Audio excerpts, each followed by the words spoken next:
Guys நான் இப்போ படத்தில் நடிச்சிட்ருக்கேன். படத்தில் இருக்க ஆடியன்ஸ்லாம் டிக்கெட்டில் வாங்கிட்டு வரணும், இல்லாட்டி வெளியே தரத்தி விட்ருவோம். கைஸ் நான் இப்போ யாருன்னா மோடி பேசுகிறேன். மோடி பாய். அப்போ 4 கீர்த்தி நல்லா பார்த்துக்கோங்க.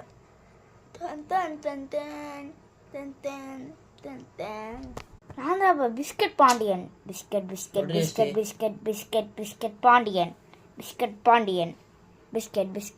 நான் தான் ஆப்பிள். எப்படி இருக்கீங்க எல்லாருமே? இனியதான் நீங்கள் எல்லோரும் சாப்பிடுவீங்க. உங்கள் வயிற்றுக்குள்ளே போய் நான் கடமுட ஆயிடுவேன். திடீர்னு பார்த்தீங்கன்னா என் மூஞ்சி இப்படி ஆயிடுச்சு.